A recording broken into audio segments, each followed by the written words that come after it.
আমার মাইকের আওয়াজ যত দূর অব্দি শ্যামপুর গঙ্গাবাজার অঞ্চলের ব্যবসায়ী বৃন্দরা, আমার ব্যবসায়ী ভাই বোনেরা, গুরুজনেরা যারা আমার কথা শুনতে পাচ্ছেন,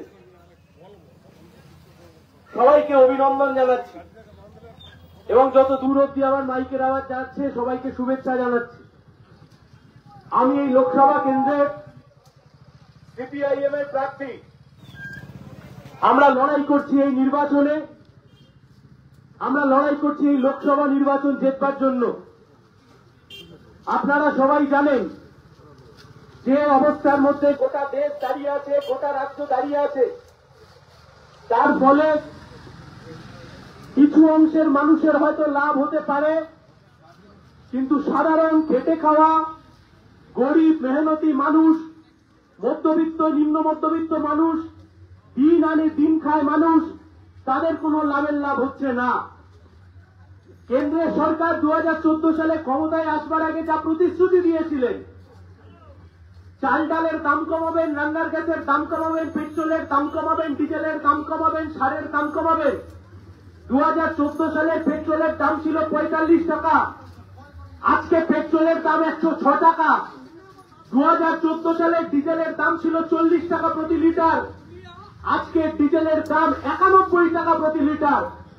2014 সালে রান্নার গ্যাসের দাম ছিল 450 টাকা, আর আজকে রান্নার গ্যাসের দাম 1150 টাকা। সারের দাম বেড়েছে, কিন্তু কৃষকরা তার ফসলের দাম পায়নি। জিনিসপত্রের দাম বাড়ছে। কি অসহনীয় অবস্থার মধ্যে রয়েছি আমরা। তাই আমরা বলছি যে আজকে দিনের গল্প দেওয়া হয়েছিল, আজকে দিন কোথায় গেল? বছরে 2 কোটি বেকার যুবকের চাকরি প্রতিশ্রুতি দিয়েছিল বিজেপি, যে প্রতি বছর 2 কোটি করে বেকার যুবককে চাকরি দেওয়া হবে। প্রতি বছর 2 কোটি হলে 10 বছরে 20 কোটি বেকার যুবকের চাকরি হওয়ার কথা। 20 কোটি তো ছেড়ে দিন, এই ময়না বিধানসভা অঞ্চলে যদি 2000 ছেলে মেয়ের চাকরি হয়েছে কেন্দ্রের সরকারের কাছে দেখাতে পারেন, তো এই লোকসভা নির্বাচনে আর লড়াই করব না, বুঝে যাব যে না, বিজেপি দেশের মানুষের জন্য বিশাল কাজ করে ফেলেছে।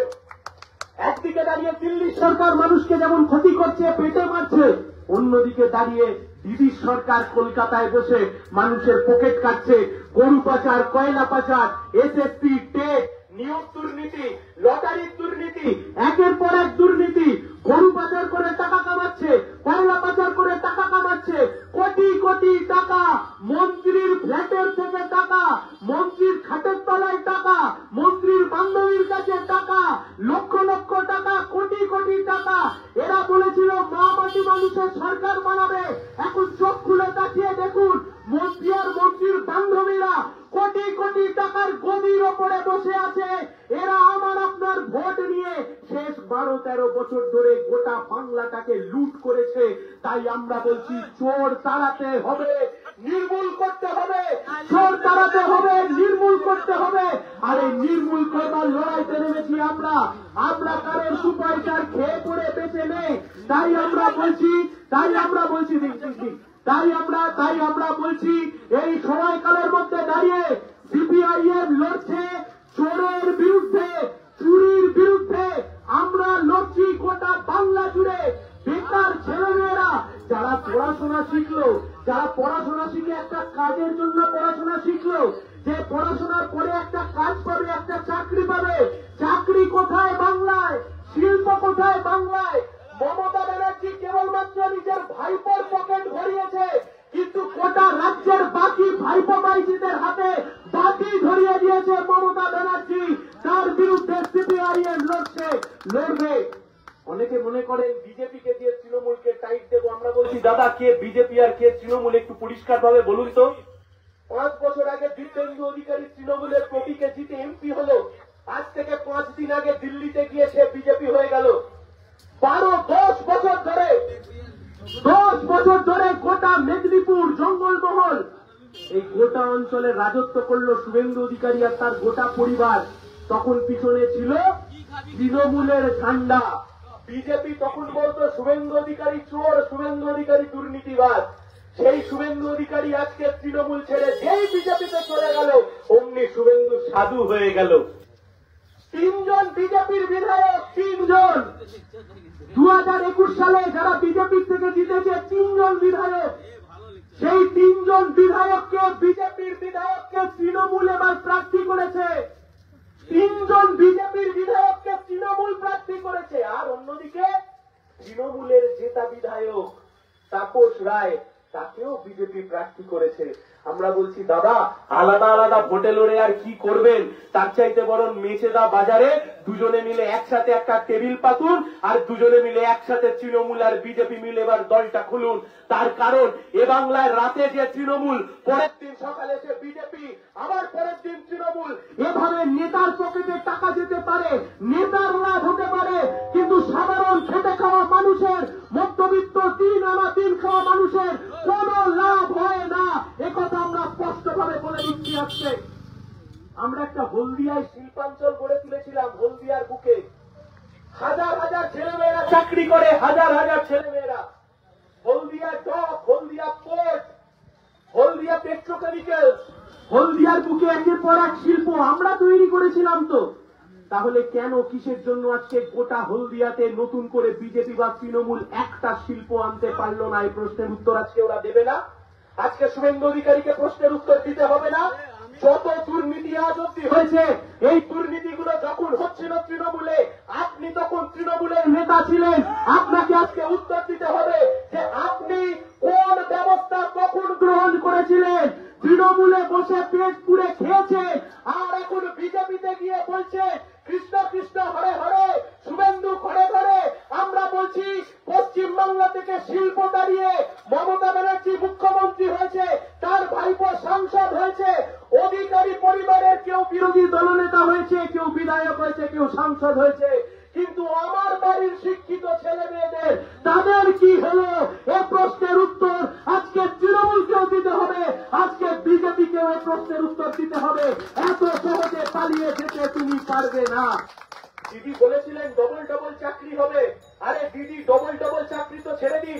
এই যে এত ছেলে মেয়েরা সরকারি চাকরির জন্য পড়াশোনা করছে, চাকরি না পেয়ে আজকে টোটো চালাতে বাধ্য হচ্ছে, কেউ কেউ নিজের মতো বাজারে ব্যবসা করতে বাধ্য হচ্ছে। কেন, কিসের জন্য, কোন কারণে? এমনটা তো হওয়ার কথা ছিল না। আপনার ভাইপো অভিষেক ব্যানার্জি 3 তালা বাড়ি হাঁকিয়েছে, আপনার দলের নেতা মন্ত্রীরা বড় বড় বাড়ি গাড়ি হাঁকিয়েছে, আর অন্যদিকে আমাদের রাজ্যের বেকার ছেলে মেয়েরা তারা অন্য রাজ্যে আজকে চাকরি করতে যেতে বাধ্য হচ্ছে। তাই সিপিআইএম এর লড়াই কর্ম নিয়ে, সিপিআইএম এর লড়াই ধর্ম নিয়ে নয়। তৃণমূল আর বিজেপি ভোটের লড়াইকে ধর্মের লড়াইতে ভাগ করতে চাইছে। তৃণমূল আর বিজেপি ভোটের লড়াইকে ধর্ম দিয়ে পার করতে চাইছে। আমরা বলছি ধর্ম ছিল, ধর্ম আছে, আর ভবিষ্যতেও ধর্ম থাকবে, কিন্তু ধর্ম ধর্মের জায়গায়, ধর্ম মন্দিরে, ধর্ম মসজিদে, ধর্ম গির্জায়, আর রাস্তায় মানুষের লড়াই, মানুষের আন্দোলন, মানুষকে আর একটু ভালো লাগবার জন্য আন্দোলন। তুমি যত অনাচার করেছো, আজকে তুমি ধর্মের ঠিকাদার হয়ে তুমি এত সহজে পার পাবে না। তুমি শুভেন্দু অধিকারী, তুমি আজ থেকে 5 বছর আগে এই সময়তে তুমি মাথায় রুমাল জড়িয়ে ইফতার করতে যেতে, তখন তুমি তৃণমূলের নেতা। আর এখন তুমি শুভেন্দু অধিকারী, গায়ের নামাবলী চাপিয়ে তুমি এখন ঝপ করছো, আর ভাবছো মানুষ তোমার ঠকবাজি মেনে নেবে। মানুষ তোমার ঠকবাজি মেনে নেবে না। তোমাকে উত্তর দিতে হবে, এই চোখের জলের দাম তোমাকে দিতে হবে। তাই আমরা বলছি, আমরা লড়ছি, আমরা মানুষের জন্য লড়াই করছি, মানুষ যাতে ভালোভাবে বাঁচতে পারে তার জন্য লড়াই করছি, বেকার যুবক যাতে চাকরি পায় তার জন্য লড়াই করছি। তৃণমূলকে উত্তর দিতে হবে। 5 বছর ধরে দিব্যেন্দু অধিকারী তৃণমূলের সাংসদ, তিনি তমলুকের মানুষের জন্য কোন কাজটা করলেন? আর বিজেপিকে উত্তর দিতে হবে, যাদের বিরুদ্ধে দিনে বিজেপি বলে চোর, তাদেরকেই বিজেপি আবার কি করে দলে টেনে নেয়? এ প্রশ্নের উত্তরও দিতে হবে। তার জন্য লড়তে নেমেছি বন্ধু। মাথা নিচু করব না, দল বদল করব না, শির দ্বারা বিক্রি করব না, কোন লোকের কাছে মাথা নত করব না। লড়বো লড়বো লড়বো, আর মুখ দেখানোর জন্য লড়তে নেমেনি, তমলুকে লড়তে নেমেছি চেতবার জন্য। এই মাটি পড়ে থেকে, আঁকড়ে পড়ে থেকে জিত হাসিল করব। কারণ আমরা জানি ওদের কাছে অনেক টাকা থাকতে পারে, ওদের কাছে অনেক কোটি কোটি টাকা থাকতে পারে।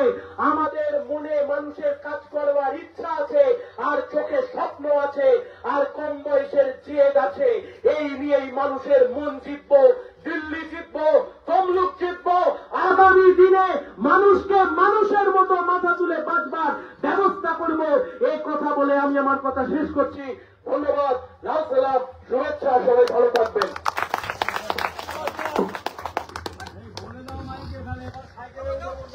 কংগ্রেস আমাদের যে রাতে মিছিল আসছিল ওই দিকেই আপনারা পেছন দিকে একটু ঘুরে যান। আমাদের এরপর যেটা পথসভা হবে 5 পুকুরিয়া স্কুল মোড়, আপনারা সেই দিকেই রওনা হন। কংগ্রেস আপনারা সবাই আমাদের দেউলি রাস্তা ধরে 5 পুকুরিয়া স্কুল মোড় এই উদ্দেশ্যে রওনা হন।